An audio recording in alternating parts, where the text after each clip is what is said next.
All right, welcome, man. This is my return to YouTube. So, as you know, I had, maybe you don't know. No, I doubt many people even care.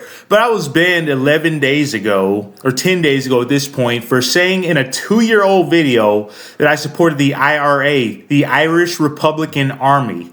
And, yeah, I have no regrets for saying that. And, the thing about the word terrorist. One man's terrorist is another's freedom fighter. Words, aren't black and white. They're not cut and dry. And different words mean different things to other people. And I think it's kind of bullshit that I got banned for a week for that. And I don't apologize for what I said. I said what I said. And anyways, I want to return on some real shit. I'm not going to cower like a little bitch because I was never raised to be that way. I was raised to be a fucking man and speak my mind. That's what I'm going to go out doing. And and when I say go out, not a threat. I don't believe in violence. I'm anti-violence. But when I mean go out, if my account gets banned for making this video, it was worth it because I got to speak my mind and educate a few people on the way out. Anyways, let's talk about John Brown today. I googled before this. Well, that's pictures. That's how I even found this article. I googled, was John Brown a hero? Because when I growing up. I used to be on a thing called AOL Instant Messenger, right? And I had, friends on there. And, our, profile pictures were, John Brown and shit. Because we thought it was so cool that a dude, put his life on the line and, the raid on Harper's Ferry to try to free slaves. And, and these are white guys I was friends with. We celebrated that shit back then. Something that's just happened in this world, man. I don't know what it is this with white guys. Anyway, that's another story for another time. I've said a million times, that's why it hurts so much. They were my best friends growing up. I had that many black friends or non-white friends, but now you're just all fucking just this basic racist. Anyways, John Brown is a controversial figure considered a hero by many. So that just makes were you just faking it the whole time? Or are you just that susceptible to propaganda? I don't understand. Maybe it's a mix of both, but it's really embarrassing. John Brown is a controversial figure considered a hero by many abolitionists and a terrorist by others. So I'm saying, how can you ban me for saying I supported the IRA? And when they're considered heroes to some people, like I say, words aren't cut and dry. Who decides they're a terrorist organization? And why isn't the British Crown a terrorist organization for what they did? It just shows you the people in power decide who the terrorists are. Kiss my fucking ass. Anyways, he was an abolitionist who used violent methods, including the 1859 raid on Harper's Ferry, to end slavery. Was he such a bad guy? Putting his life on line to end slavery? Or were the slavers the bad people? Were they the terrorists? And some of us have the moral clarity to be able to speak this way, but most of you are just dumb and evil. Which made him a martyr for the anti-slavery cause in the North, but a villain to slaveholders in the South. So there you go. If you're calling this man a villain and a terrorist now, you are aligning with the slave owners. Stupid. John Brown was a violent crusader, but he blazed the moral path Lincoln followed to end slavery. And this is written by Adam Seagrave of the Pennsylvania Capital Star. And if you got problems, take it up with him. He wrote it, and I'm just educating myself and passing on the education to you. Take it up with him. Arrest him. Ban him. One of the most underappreciated figures in the nation's history, John Brown, has been introduced to Americans by the recent Showtime series The Good Lord Bird, based on the James McBride novel of the same name. Too often dismissed as a failed zealot, I need a picture of John Brown on my fucking wall. John Brown was an unconventional anti-slavery leader who blazed a trail that Abraham Lincoln would follow just a few years later. Commentators now are more likely to see differences between Lincoln's and Brown's approaches to civic leadership. Lincoln was cautious and deliberate. Brown was a revolutionary on fire. There's times and place for both of those. I don't believe in there's any middle ground between them. You gotta choose one. You know what I mean? Lincoln's methods were right. Brown's methods were right. I don't know, man. It worked out in the end. Slavery ended, but I don't fault anybody for any decision that was made during these times because it all led up to the moment that we're living in right now. They did the right thing. John Brown wasn't a terrorist. Though his contrast is I can't read today, is instructive, there's another way to look at both men. In the end, they were both moral crusaders who exercised uncompromising moral leadership. And uncompromising, that's the word I look at. I don't believe in compromise. I don't believe in compromise. Unwavering commitment. John Brown was a leading white abolitionist. If I believe in compromise, I wouldn't be making this video. John Brown was a leading white abolitionist who engaged in many peaceful efforts to free and assist enslaved African Americans before the Civil War. And think about the IRA thing. I don't know. I don't apologize for that. I don't apologize for anything I've ever said. I don't apologize when I know I'm right. But his methods eventually shifted. In 1856, a 55-year-old Brown joined two of his sons in the Kansas Territory and led anti-slavery paramilitary forces to victory in the violent period that became known as Bleeding Kansas. And my best friend Ben, one of the people I was referring to earlier in this video, used the John Brown avatar on AIM. He lives in Kansas. Like, he was inspired by this guy, a white dude. In 1859, Brown's go arrest him. What is banning somebody on YouTube saying they support the IRA gonna do? Did it change me? Stupid. You can't take away a person's right to free expression. That's a human right, and you can't shut people up. In 1859, Brown's abolitionist efforts culminated in a raid on Federal Armory at Harper's Ferry in what is now West Virginia.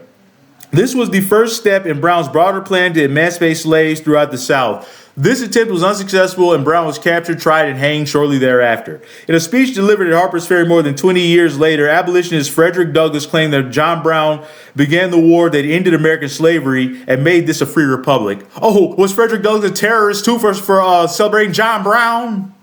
You go back in time and ban him too? Fucking pieces of shit. That's the thing, man. Like, you people need to grow the hell up. These are words. Right? And words mean different things to different people, and people have different lived experiences. I don't believe John Brown was a terrorist. If you're a white fucking Southern, you might believe that. Good for you. Good for you. There's 8 billion people in this world. People have different fucking perspectives, and people need to grow up and accept that shit. Fucking pussies. Little bitch boys. I'm talking to the motherfuckers that got my account banned. The people that report me for saying shit in a 2-year-old fucking video. You are an eternal bitch. You're gonna be dealt with, asshole, by God himself. You're such a fucking little pussy-ass motherfucker. God likes men. God likes men who step up and speak their minds and defend people. Not try to fuck with people. Stupid. Defending his positive view of Brown's turn to violence, Douglass explained that Brown was I'm sure people are offended by my language too. Cry about it. Douglass explained that Brown was an agent of God's retributive justice. There you go. I speak that way too. I believe when bad things happen to bad people, that's God's retributive justice. God's watching too. He's keeping score, motherfucker. There's earthly justice and there's divine justice, heavenly justice. You can face both. Douglass argued that a higher logic, what Brown referred to as the law of God, provided a special justification and vindication for Brown's actions. As I have explored at length elsewhere, such higher law arguments to justify actions are more than a mere rhetoric in the service of political causes. Yeah, it comes from God, and so we can't take God a little seriously. If people like this is a Christian nation, how can you say that God didn't give that man that command? God's perfect and he's all knowing. He's ever present. He doesn't make mistakes. So you calling God wrong for what John Brown did? I'm not. They have been carefully developed throughout the history of political thought by some of the most profound thinkers from around the world and from ancient times to our own. Brown possessed, or perhaps better, was possessed by a clarity of moral principle that simply ruled out inaction or compromise in the face of grave injustice. That's what I'm saying. Like, you think people make decisions? God makes decisions for you. He puts those thoughts and actions in your head and in your body, and they're expressed through these human vessels. Like, I'm not making a decision to do this. I had to do this. God made me make this video for whatever reason. I don't want to be making this video. I would rather be doing a gardening video, but that's not serious. I can't just shut up in face of injustice. And the things that have been happening in my country the past week won't allow me to shut the fuck up. One of Brown's refrains was, whenever there is a right thing to be done, there is thus saith the Lord that it shall be done. God's all good, right? When questioned about his motives by federal authorities following his capture, there's nothing he could have said to them. Brown said simply, we came to free the slaves and only that. There's nothing he could have said to federal agents. He knew he was dead. There's nothing he could have said. And in stark contrast to the great American political leaders of his day, Brown shunned compromise and accommodation, and instead was driven by an unwavering commitment to moral principle. And compromise is the reason slavery was still around at the time. We need compromise. We needed radical, extreme thinking. Any means necessary type of thinking in slavery. Statesman versus radical. The greatest American political leader of the mid-19th century was Abraham Lincoln, who was elected to the presidency the year following Brown's famous raid. If Brown began the war that ended slavery, Lincoln is the man who finished it. The inextricable link between the two anti-slavery leaders was forged, in fact, years earlier and hundreds of miles away in the plains of Kansas. The Kansas-Nebraska Act of 1854 and its repeal of the Missouri Compromise, there you go, the word compromise, was like a fireball in the night. Wait, what's a firebell? Fireball? I just assumed fireball. What's a firebell? A firebell in the night for both Brown and Lincoln by allowing slavery to be legalized by popular vote. Man, what kind of fucked up shit is that? Legalize slavery by a popular vote. Yeah, like these dumb, uneducated assholes vote for slavery. Great idea. Couldn't even read a fucking book, but you think slavery should be legal. Legalized by popular vote in the new states north of the Missouri Compromise line, this law sparked a flood of settlers to the Kansas territory who were determined to tip the scales either for or against slavery. They're just sick people. These white people are just sick. Just sick people throughout their entire history. All the violence, all the hate is mostly done by them. Does that offend you? Take it up with history. Nobody takes advantage of other people like this. And they couldn't just stay in Europe, they just had to come here and everywhere else. Nobody else did that. Just Europeans. Given the highly polarized, it's like colonizing is in your blood. There's something wrong with you. I don't hate white people. Given the highly polarized nature of the issue of slavery by the time, many of these new settlers were prepared to engage in violence to influence the outcome of the vote. Wow. Were they terrorists? The answer is yes. The ones that are fighting for slavery, they were terrorists. The ensuing conflict drew Brown into direct violent confrontation with proponents of slavery for the first time. I'm sure he would have preferred to do no violence. He had no choice. And the federal government's new openness to slavery, its extension beyond the existing states, transformed the issue of slavery from being a minor question in Lincoln's mind to the centerpiece of his political thought and career. While debating political rival Stephen Douglas a few years later, Lincoln stated the importance of moral principles to his campaign with Brown, like simplicity and clarity. The real issue in this controversy is the sentiment of the part of one class that looks upon the institution of slavery as a wrong and another class that does not look upon it as a wrong. In other words, according to Lincoln, abstract legal doctrines relating to states' rights or the nature of constitutional union were at best secondary. Opposite opinions about the morality of slavery drove the controversy that would result in the Civil War. And yet, in his Cooper Union address in 1860, the speech that would catapult him to the presidency, Lincoln was at pains to distance himself from Brown. I'm sure he was. He's a politician. He's afraid. He got shot anyways. John Brown was no Republican, said Lincoln, the party's leader. He was a deluded madman who... Yeah, what about John Wilkes Booth? Was he a deluded madman? Yes. He was a deluded madman who should have executed all the Southerners after the... all the slave owners after the Civil War. And the Southern politicians as well. They should have been jailed. Because if slave owning doesn't get you the death penalty, what the fuck crime against humanity would? He was a deluded madman who convinced himself that he was commissioned by heaven to liberate the enslaved. Oh, it's okay for Charlie Kirk to talk about criminals getting the death penalty, making kids watch, but I can't say they should have just gotten the death penalty. Suck my dick. Hypocrisy. Lincoln presented himself as the clear-headed, prudent statesman who would work within the legal framework to combat the moral evil of slavery. Brown was a dangerous radical who would indiscriminately destroy both. Oh, indiscriminate, eh? I doubt that. Distance vanishes between Lincoln and Brown. All right, I think this is the paragraph that wraps it all up. Puts the bow on it for us. Maybe the final paragraph I'll ever be able to deliver on YouTube. We'll see. Because if I get banned, I'm not coming back. Like the 2-week ban, that's great. I'm not coming back. I'm not going to sit around waiting for that to expire. I'm moving on. Yet 5 years later, as Lincoln unknowingly entered what would be the final weeks of his life, his differences with Brown appeared narrow. Lincoln had fought tirelessly in January 1865 for the passage of the House of Representatives of the 13th Amendment, which abolished slavery, using every tool at his disposal to influence reluctant members. In the first week of February, Lincoln approved Congress's resolution to move the 13th Amendment forward to ratification and rejection of a Confederate peace proposal. As the Civil War raged on and thousands of additional lives were lost, Lincoln seemed to focus his energy not on securing the peace, but on abolishing slavery. God bless him. Peace is secondary. People being fucking bought and sold as cattle. Lincoln had achieved, I wouldn't give a shit if we never achieved peace with the South again. Lincoln had achieved just what Brown had attempted in Kansas and Harper's Ferry. Like, you had the whole U.S. military. I would have unleashed the fire of the U.S. military on the entire South. At the very least. I would have had a system where you had your governors appointed for you by a board, and there would have been military checkpoints and soldiers quartered at every house in the South.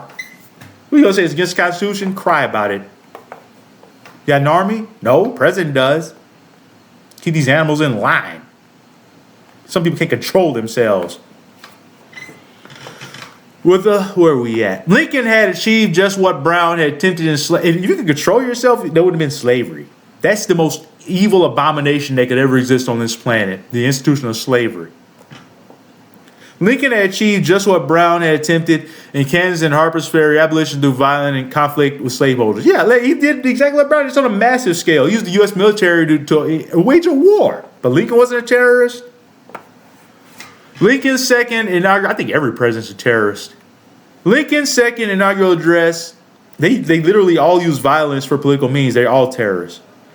Lincoln's second inaugural address the following month, moreover, framed the Civil War in precisely the same terms Brown had used to justify his actions. In the speech, Lincoln cast himself as a mere agent in the service of God's providential plan to punish the evil of slavery. So what's the difference here?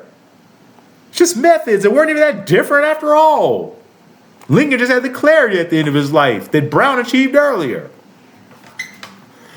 With the 13th Amendment on its way to ratification, all that remained was the fulfillment of divine justice. Lincoln said, a mystical moment of equilibrium when all the wealthy piled by the bondman's 250 years of unrequited toil shall be sunk. Why do people talk like this, like 200 years? It's so hard to read. Every drop of blood draws with the lash shall be paid by another drawn with a sword. They used to talk about swords and shit. We were like using guns. I love that the sword language was still around. I guess you still have bayonets, but yeah. In his final words, like people still talk about live by the sword, die by the sword. Who's living by the sword? In his final words on the defining event of his political career, the distance between Lincoln and Brown all but vanishes. Brown thus saith, the Lord echoes clarity in Lincoln's concluding prayer. Why am I reading a British accent? A bad one, too. The judgments of the Lord are true and righteous altogether. Lincoln appreciated the prudent statesmanship of the pre-Civil War politicians such as Henry Clay, but the defining quality of Lincoln's leadership was a forged of less pliable stuff. This is stuff. This journalist said the word stuff. They're talking like a layman, talking like a dummy like me. Lincoln was ultimately more crusader than compromiser. He wasn't a compromiser at all. He was at the beginning. In this way, he and John, I say somebody who waged the Civil War was not a compromiser, even though the South started the Civil War, you know what I mean. In the way he and Brown share a model of moral leadership, that is still worthy of study, even in the 20th century. There you go. This is my return video to YouTube. I could have been a bitch and just did like gardening or whatever. I could have just like hid like a white guy. But that's never been my style. You know, I'm a black man in this country and I got to speak my mind. This is, you know, one of the few things I have, one of the few weapons I have. And I said what I said in that 2-year-old video, a baseball video where I said I'm pro IRA. And yeah, I'm sorry it offended somebody, and I'm sorry it offended you too, your precious little snowflake feelings, but I said what I had to say, and that's what this video is. But yeah, I'm back for now, and next video will be some bullshit. But yeah, Lincoln and John Brown, not so different after all. Maybe you learned something today.